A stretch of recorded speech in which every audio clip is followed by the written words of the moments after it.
When a woman begins to awaken from the ancient spell that binds her to the idea of marriage, she enters a threshold both luminous and terrifying. It is not a rebellion against love, nor a disdain for union, but the first tremor of consciousness that whispers, "You were not born to belong to another, you were born to belong to your own soul."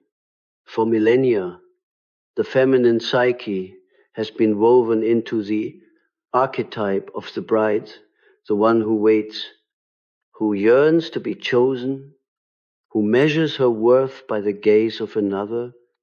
Yet beneath that soft image lies a hidden grief, the grief of a spirit that has mistaken captivity for connection. Marriage, in its sacred origin, was never meant to be a prison. It was a symbol, a ritual enactment of the alchemical marriage between the masculine and feminine within the psyche, the sacred conjunctio that gives birth to wholeness. But as symbols decayed into institutions, the mystery turned to mechanism. What once represented inner union became external contract. And so the woman, taught to dream of her wedding as the summit of life, slowly forgot that her true altar is within. She began to serve a god fashioned from fear, the god of social approval, the god of belonging at any cost. The first veil of illusion falls when a woman realizes that to marry before she has met her own soul is to enter the temple as a stranger. She may love, yes, deeply, fiercely, but she will love through projection, not through presence. The man becomes the mirror upon which her unconscious paints the image of her inner masculine, the animus. And as long as she mistakes the outer man for that inner image, she is bound by a subtle spell. She loves not him, but what he awakens in her. When he withdraws, she collapses, for her light seemed to come from him. Yet it was always her own light, reflected and refracted through another's eyes. I have seen countless women in dreams standing before a mirror that slowly turns to mist.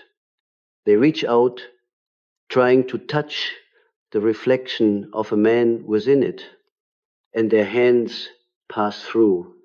Behind the mist, they find their own face, older, wiser, luminous with solitude.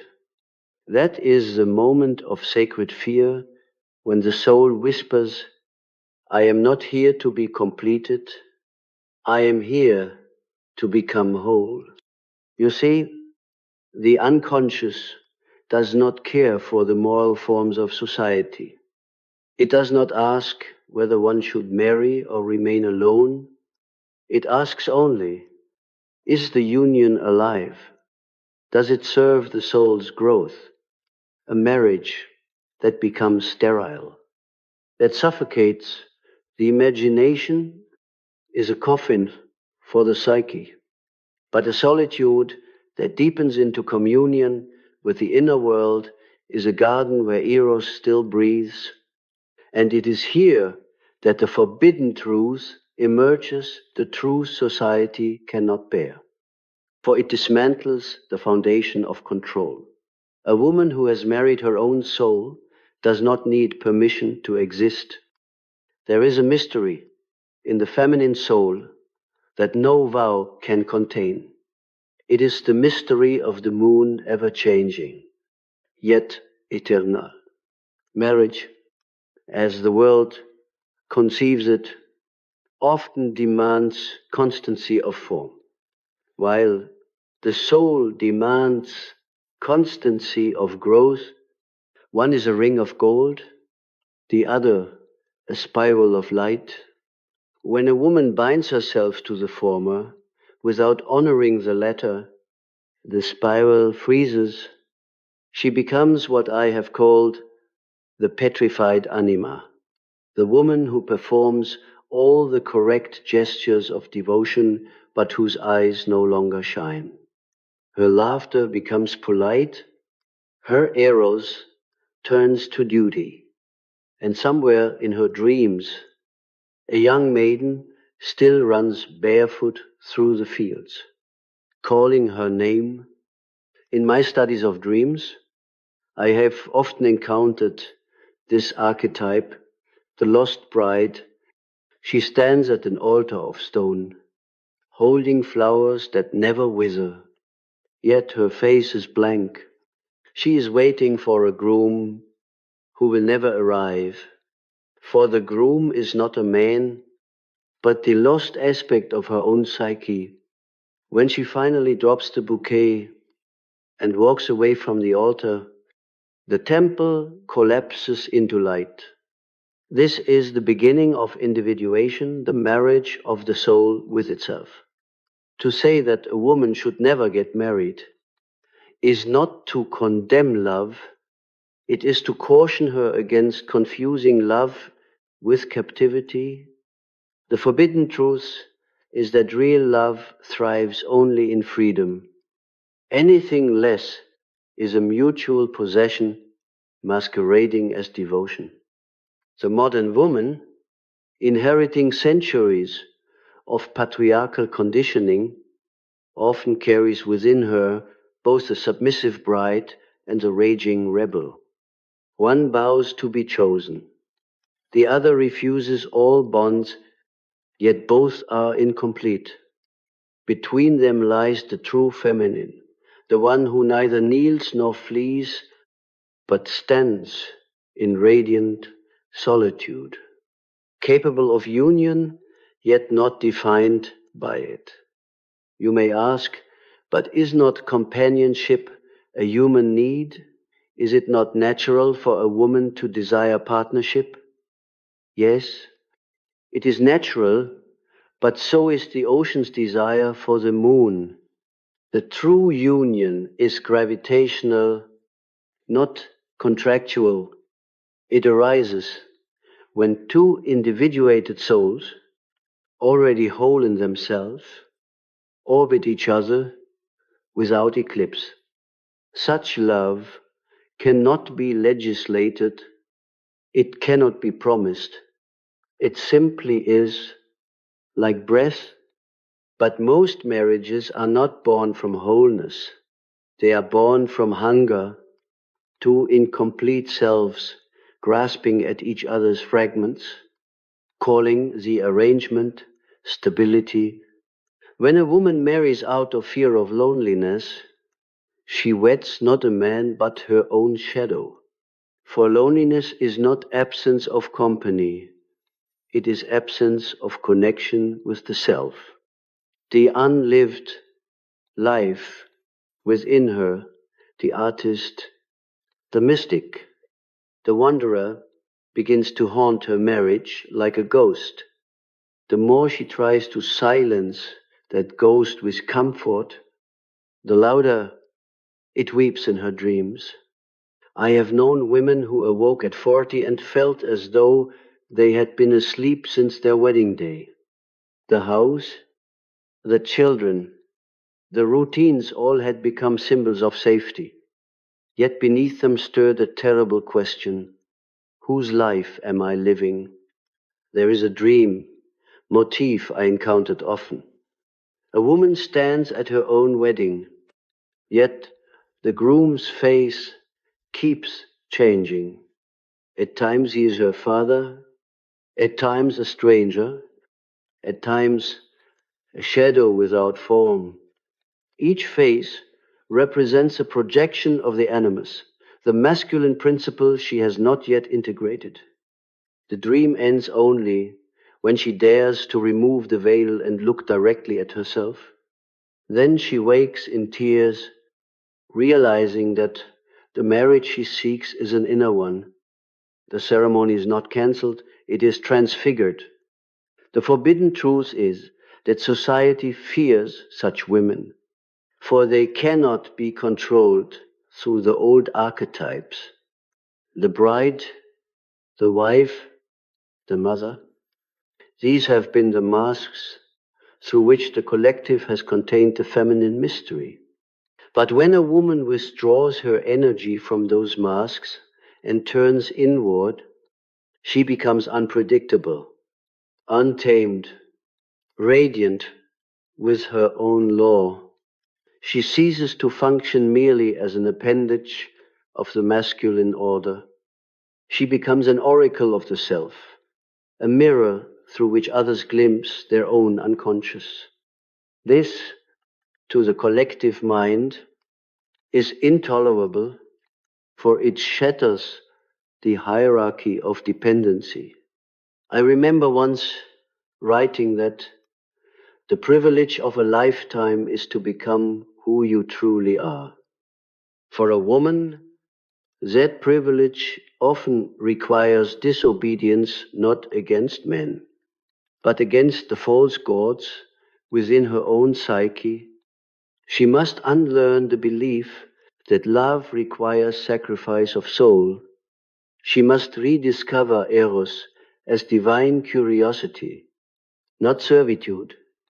The world will call her selfish, cold, or dangerous, for her energy no longer feeds the collective illusion. Yet in truth she has become what she was meant to be from the beginning, the living image of the anima mundi, the soul of the world awakened in flesh. Every true transformation begins with a breakdown. When a woman begins to question the myth of marriage, she often experiences despair. The stories she was told crumble, the future she imagined dissolves. It feels like death because it is the death of the persona, the social mask of the good woman. But behind that death waits a resurrection of being. I have seen this in the eyes of women who have passed through the dark night of self-betrayal and emerged luminous with independence. They no longer seek validation. They radiate presence. Their solitude is not emptiness, but a womb of creation. The sacred feminine, when freed from the contract of imitation, becomes the vessel of the unconscious itself. She dreams not merely for herself, but for humanity. Her visions are prophetic because they reveal what the collective refuses to see. And in our time, what the collective refuses to see is that love cannot coexist with possession. A woman who marries her freedom is more dangerous to the old world than any revolution, for she dismantles its foundation, the belief that a woman's value lies in being chosen rather than awakened. The mystery, however, is not to reject love, but to transmute it. When a woman discovers the inner marriage, the outer relationships she attracts are of a different order. They are no longer based on need, but on resonance. The man who meets her no longer seeks to own her light, for he has met his own darkness.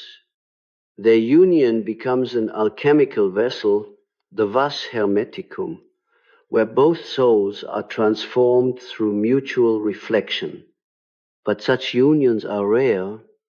They require two individuals who have both faced their own unconscious, who have both died to the illusion of control.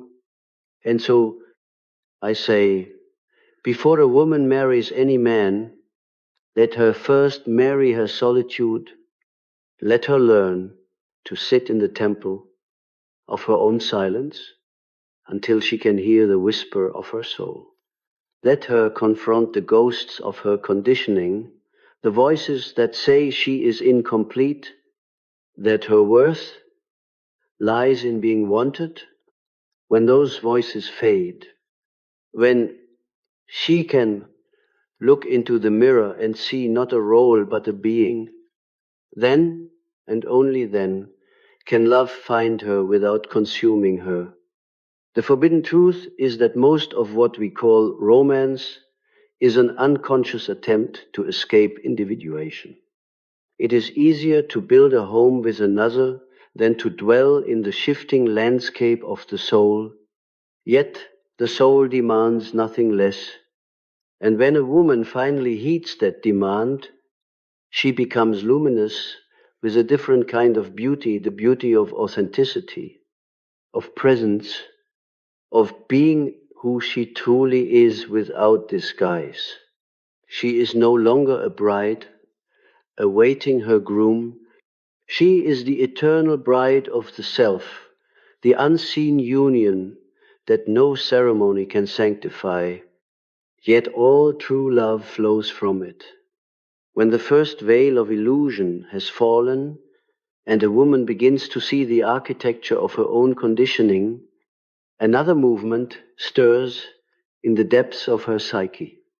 It is subtle at first, like the slow rising of mist from a forest after rain, a sense that the man she thought she loved was never entirely external. The realization dawns with both sorrow and awe. What she sought in him was a reflection of her own unlived masculine, the inner counterpart who gives form, direction, and logos to her eros. This inner masculine, the animus, has long been misunderstood. To some women, he appears as the tyrant, the inner voice that judges, commands, and imprisons. To others, he comes as the savior, the image of the perfect lover who will redeem her from loneliness. Both are distortions, shadows cast by the same archetype. The true animus is neither a jailer nor a rescuer. He is the bridge between the unconscious and consciousness. He is the spirit of discernment that gives wings to intuition, the inner word that translates feeling into meaning. But when a woman projects this inner figure onto a man, she gives away her power to the image she herself has created. This is the secret tragedy of romantic idealization. The outer man becomes burdened with a task no human can fulfill to embody the divine masculine within her psyche. Inevitably, he fails, and in his failure, she feels betrayed, for she mistook her own soul for him. That is why the ancient alchemists spoke of conjunctio oppositorum, the union of opposites, as the supreme work. They understood that no outer marriage could endure unless the inner marriage had already taken place. Until a woman integrates her animus, she will forever oscillate between worship and resentment, devotion and disappointment, seeking in another what can only be born within. When this truth dawns, it is not gentle. It shatters illusions with surgical precision. The woman feels as though her heart is being emptied of all known forms of love, and in that emptiness, a new consciousness begins to breathe.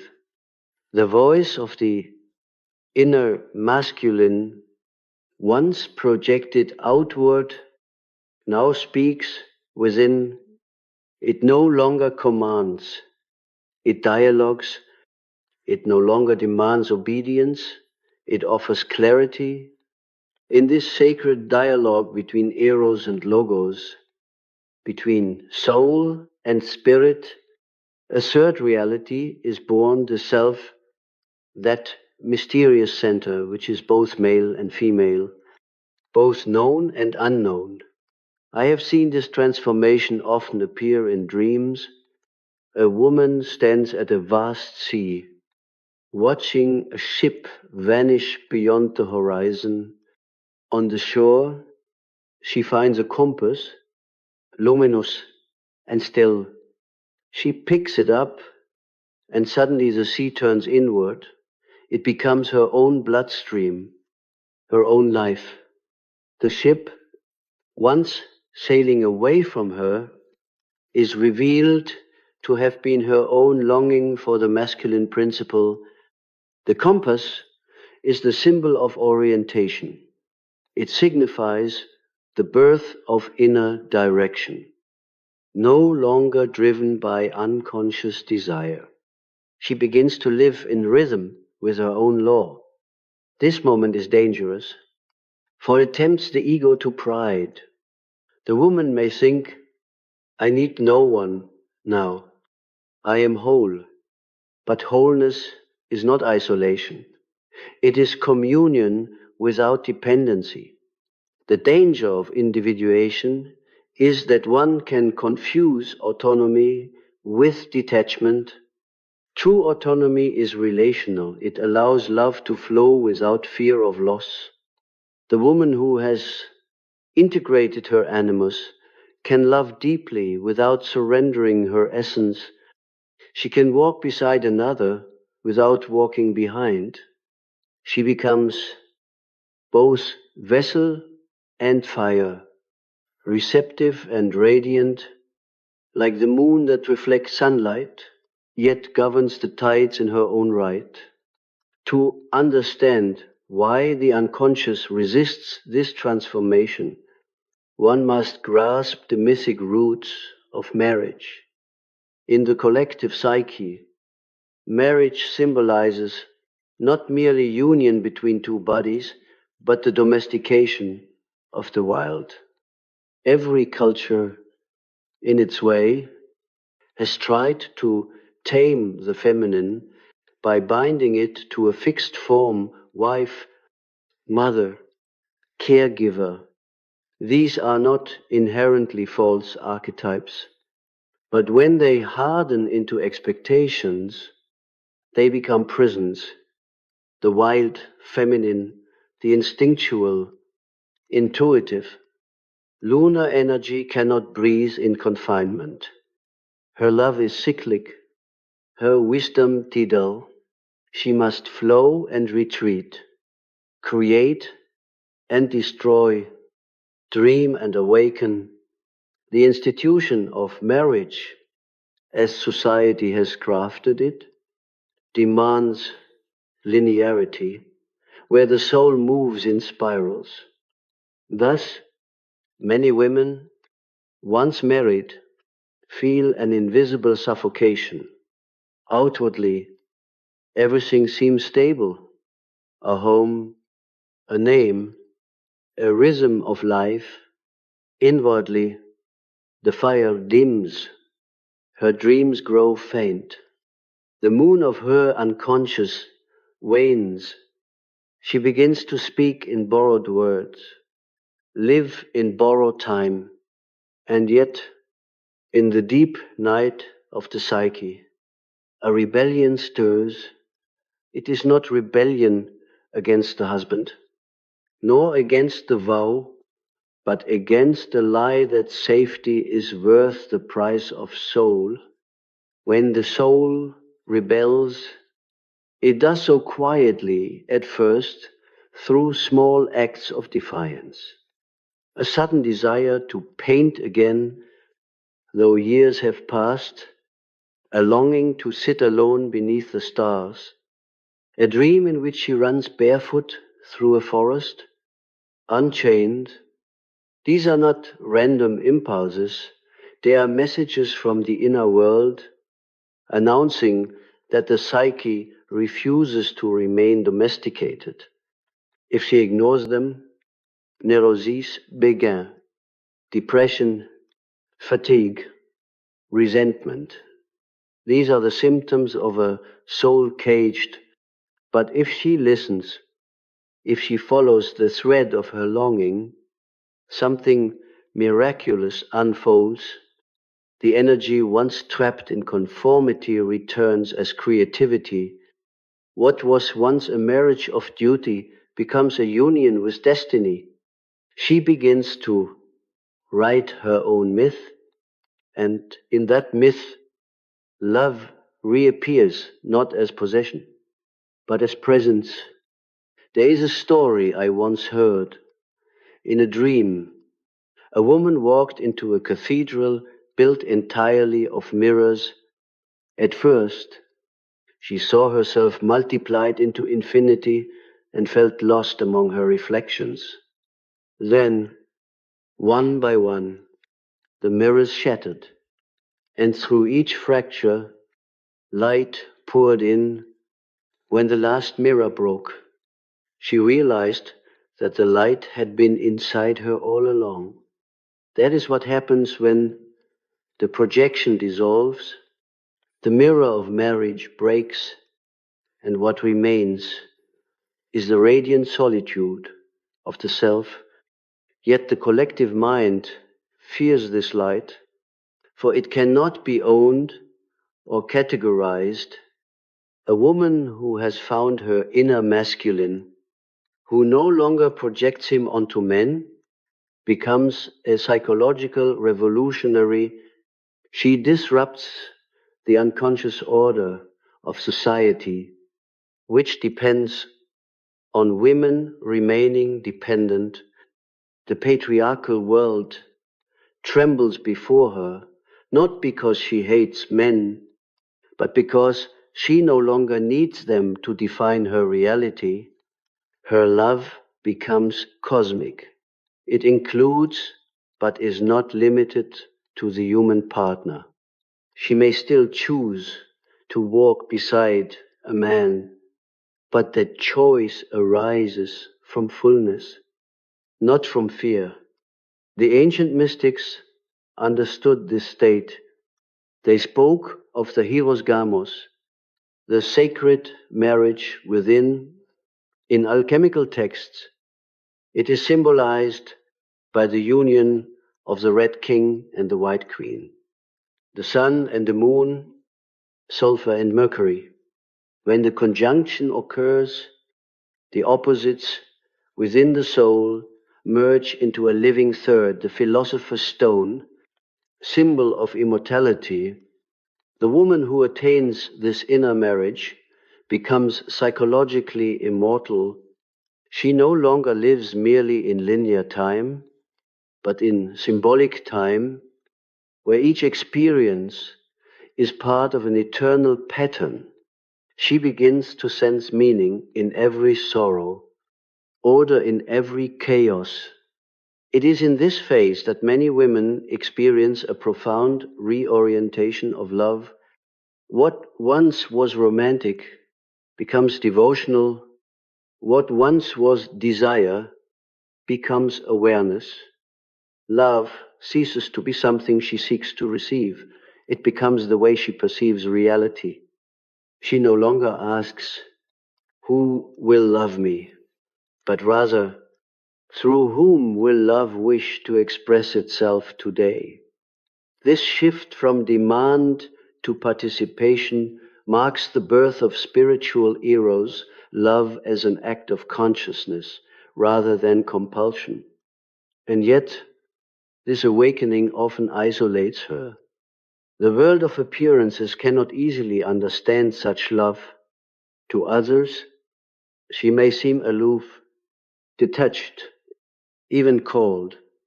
But in truth, she has simply entered a deeper intimacy, one that cannot be measured by proximity or possession. Her love becomes spacious. It allows others to be as they are. She no longer clings, for she has realized that nothing real can be lost. The more she releases, the more life returns to her.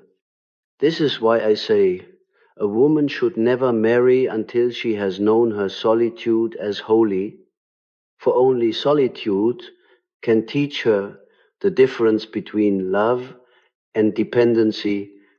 Only silence can reveal the voice of the inner masculine, and only integration can make union possible. Anything less is repetition of the collective dream, the endless cycle of projection. disappointment, and withdrawal. When this phase matures, a woman's gaze changes. It becomes calm, unhurried, almost luminous with detachment. She looks at men not as saviors or threats, but as fellow travelers. In the great work of individuation, her relationships cease to be dramas of need and become mirrors of growth. Each encounter, each heartbreak, each joy becomes part of the sacred dialogue between her soul and the world. I have said before that the unconscious is not opposed to consciousness. It longs for relationship. The woman who listens to her inner masculine becomes the priestess of this relationship. She mediates between the visible and invisible, between instinct and insight. Her life becomes a ritual, her words, an invocation, her silence, a temple. And in that temple, she realizes at last why she should never marry, not because love is forbidden, but because she herself has become the marriage she once sought. When the second veil dissolves and the woman begins to stand within her own center, a great stillness comes, not the peace of completion, but the silence that follows an earthquake. For everything that once defined her identity has begun to crumble. The names, the roles, the promises, they fall away like autumn leaves, and she finds herself standing naked in the wilderness of the soul. This is the night Jung called the nigredo, the blackening of the alchemical work. It is not despair in the ordinary sense. It is the sacred disorientation that precedes rebirth. The woman who once belonged everywhere now belongs nowhere, for she has withdrawn her projections from the outer world and has not yet found the new form her life will take. This night cannot be avoided. It is the crucible in which the false feminine dies. She will feel abandoned by both gods and men, and she will be tempted to return to the familiar, to seek comfort in another's arms, to re-enter the contract she once escaped. But the unconscious is merciless with those who turn back. The door she left behind has closed, and ahead there is only darkness. Yet this darkness is alive. It breathes, it whispers, it begins to shape her from within. In this phase, dreams become her teachers. They speak not in logic, but in images. She may dream of wandering through endless corridors, of searching for a child she cannot find, of carrying a lamp that never goes out. Each image is a message from the self, guiding her deeper into the labyrinth. The lost child is her creative soul. The lamp is her awareness, fragile yet eternal. When she finally stops searching and kneels to hold the darkness itself, the child returns, for the lost child was never outside. It was hidden in the shadow she refused to touch. The shadow, this word so often misunderstood, is not evil. It is simply the unlived life. For the married woman, the shadow may contain her unlived passions, her intellect, her rage, her sensuality, her divine madness. Everything she suppressed to maintain harmony in the outer world now rises demanding acknowledgement. To embrace the shadow is to reclaim one's wholeness, but this reclamation feels like chaos.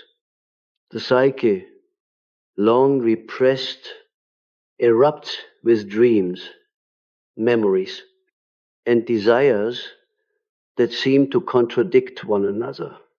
She may ask, who am I, if not the wife, the lover, the mother, the good woman?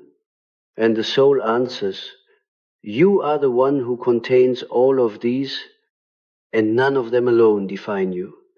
It is during this blackening that Eros transforms from outer longing to inner fire. What once reached outward toward another now burns inward, illuminating the caverns of the psyche. This is the sacred wound of transformation, when desire loses its object and becomes prayer. The woman feels her loneliness like a fever, yet in that fever, her soul is purified. The old hunger to be seen, chosen, possessed dies away, and a new hunger arises to know, to create, to serve something greater than the personal self. The world, however, will not understand her. To the collective eye, she appears strange, detached, perhaps even dangerous. Her refusal to re-enter the old patterns threatens the equilibrium of others. They may call her cold or broken or too independent. But what they sense and cannot name is her autonomy, the scent of a soul no longer for sale. There is nothing more unsettling to the unconscious collective than a woman who has ceased to play the role assigned to her. She becomes a mirror in which others see their own captivity, thus she walks alone. Not because she rejects humanity, but because she carries a light too bright for those still asleep. In this solitude, the woman meets her deepest adversary, her inner patriarch. He is the internalized voice of centuries, whispering that her worth depends on her usefulness to others. He tells her that freedom is selfish, that independence is loneliness, that without a man she is incomplete. This voice is cunning, persuasive, and it speaks in the tone of reason. It may even disguise itself as spirituality, urging her to serve, to be humble, to surrender.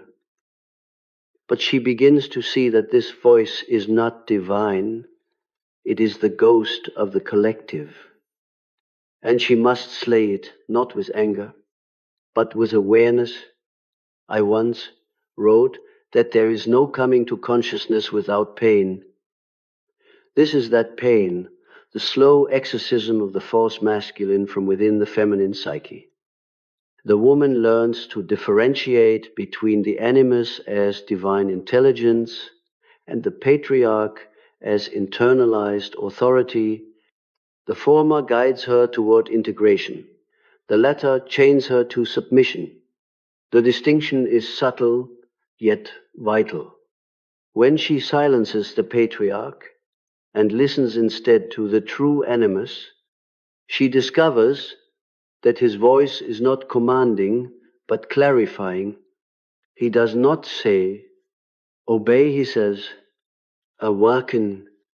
The alchemists depicted this stage as the death of the king, the feminine vessel, once oppressed by the false ruler, becomes the tomb in which the old order dies. And in that death, a new light begins to glow, the albedo, the whitening. She starts to see beauty in solitude, meaning in her pain, purpose in her past. The grief that once threatened to drown her now becomes the river that carries her toward her own center. Every tear turns to crystal, every loss becomes instruction. I have seen women emerge from this darkness radiant with an authority they never sought. They no longer need to prove or justify.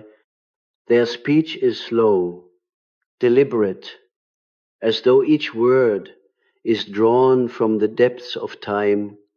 Their beauty changes, it no longer seduces, it magnetizes. Their eyes no longer seek affirmation, they reveal presence in them. The sacred feminine and the integrated masculine live as one not fused, but dancing like flame and air. They have become conjunctio incarnate, and yet the story does not end here. The woman who has attained inner union must now bring it into the world to live it, not just know it. This is the third veil, the return for transformation that remains private is incomplete. Individuation is never isolation. It is preparation for participation. She must re-enter life not as the dependent bride, but as the conscious creator. She must love again, but from the soul outward, not from the wound inward. This return is not easy. The world she left behind has not changed, though she has. She will find that many cannot meet her gaze, for her eyes now speak of freedom. She will encounter men who desire her light, but fear its source. She will be tempted to dim herself, to belong once more. But the soul will not allow regression. Every compromise will feel like suffocation. Every false love like poison. The only relationships that will endure are those rooted in mutual awareness. The rest will dissolve like mist at dawn. To live as a free woman in an unfree world is an initiation few endure. It demands constant vigilance, the awareness to remain open without surrendering sovereignty, compassionate without absorbing others' unconsciousness. But this, too, is part of the great work. The woman becomes not merely an individual, but an archetype, a manifestation of the awakened feminine in collective history. Her life itself becomes a symbol through which others may glimpse the possibility of inner marriage. When I speak of a woman who should never get married, I do not speak of law, but of consciousness. I speak of a woman who knows that love cannot be commanded, that vows cannot bind what is eternal. Marriage may come to her as a grace, as a mystery, as a shared devotion, but it will never again be an escape from herself. She has crossed the threshold where dependence once lived and found that her soul is its own sanctuary. Whether she walks beside another or alone, she remains wed to the eternal. In this state, even suffering changes its flavor. It no longer feels like punishment, but participation. She senses that every challenge, every heartbreak, every loss of illusion serves the unfolding of herself. The self, that central archetype of wholeness, is not achieved but revealed, not constructed but remembered.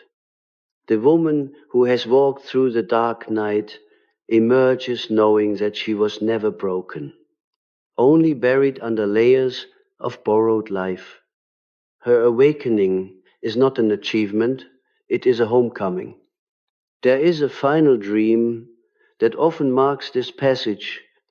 A woman stands again at the altar, but this time there is no priest, no groom, no witnesses. Before her lies a pool of water, still as glass.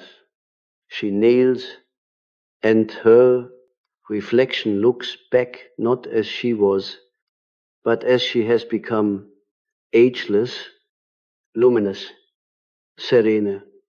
She dips her hand into the water, and ripples form into symbols: the serpent, the moon, the flame. These are the emblems of her own mysteries. She rises and walks away, leaving the altar behind. The temple dissolves into mist, and she steps into open sunlight. The marriage has been completed, but within. This is the forbidden truth. When a woman weds her own soul, the world trembles, for she no longer serves the unconscious scripts of society. She lives as a living myth, a bridge between what has been and what can be. Her love heals not because it conforms, but because it reveals. And through her, the collective begins slowly, painfully, to remember that the feminine was never meant to be possessed, only known. When the darkness has done its work and the soul has endured its own dissolution, dawn does not arrive as a sudden burst of light. It comes as a quiet knowing. The woman who has descended into the underworld of her psyche does not return triumphant. She returns transformed. Her beauty is not the beauty of youth nor of conquest, but of stillness, the kind of radiance that arises when the inner opposites have learned to breathe together. It is the soft fire of one who has seen both heaven and hell within herself and has ceased to divide them. She has become whole. This wholeness is not perfection. It is participation in the mystery of life as it is. The woman no longer seeks to improve herself to be loved. She seeks to understand herself to love better. The outer marriage, once idolized, now reveals its true meaning, a mirror through which the soul beholds itself. For every relationship, whether romantic or otherwise, is but an echo of the eternal dance between the conscious and the unconscious. The man she once called lover or husband now appears to her as an archetype, a moving image of the inner masculine. If he is conscious, their union becomes a vessel of mutual transformation. If he is not, she loves him and releases him, for she no longer confuses attachment with love. You see, the highest form of love is not to bind, but to bless. The woman who has united with her soul no longer seeks to possess or to be possessed. She seeks resonance. She can stand in the presence of another without losing her center. Her gaze does not demand, it illuminates. Her love does not ask, "Will you stay?" It whispers, "Are you awake?" And if the answer is yes, even for a moment, the encounter becomes sacred. Regardless of its duration, the soul measures love not by time, but by depth. This is what I mean when I say that a woman should never get married. She should never marry out of ignorance of her own depth. For the true marriage, the conjunctio has already taken place within her. The outer ceremony, if it happens at all, is but a reflection of an inner vow, the vow to remain faithful to her own becoming. To betray that vow, even in the name of love, is to abandon the soul's purpose. But to honor it is to enter a state of living communion where every gesture, every silence, every act becomes a sacrament. When the feminine soul reaches this illumination, she no longer divides the world into sacred and profane. All things become expressions of the same underlying unity. Washing dishes, tending a garden, listening to a friend, each act is infused with awareness. The ordinary becomes holy because she is present. Presence, this is her new vow. The old vow was to another. The new vow is to consciousness itself. She does not ask life to protect her. She participates in its unfolding with an open heart. Her faith is not in permanence, but in the continual renewal of meaning. In alchemy, this is the rubido, the reddening, the return of warmth, the embodiment of spirit in matter. The woman who has endured the nigredo, blackening, and albedo, whitening, now carries light in her flesh. She is no longer searching for God. She radiates the divine through her being. The sacred marriage has been consummated not in a temple or home, but in the space between her breath and her awareness, eros and logos, moon and sun, anima and animus, all dance within her as one living organism. She has become a microcosm of the cosmos. At this stage, the question of marriage loses its urgency. Whether she shares her life with another or walks alone, she remains inwardly united. The outer form no longer determines her fulfillment. She has realized that what she once called love was often the desire to escape the burden of consciousness. Now she understands that love is the very expression of consciousness, the act of seeing the divine in the other without wanting to own it. True love is freedom in recognition. When she meets a man now, she no longer projects her inner masculine upon him. She sees him as he is flawed, human, radiant in his struggle. And because she no longer demands that he complete her, she allows him to be free. This freedom, paradoxically, deepens intimacy. For love without need is pure magnetism. It draws souls together not by fear but by truth. She may choose to walk beside him, but she does not bind him with vows that suffocate. Their bond is not institutional but alchemical, a shared work of transformation. Each mirrors the other's depths, not to possess, but to awaken. There are moments when such love appears almost impersonal, not cold.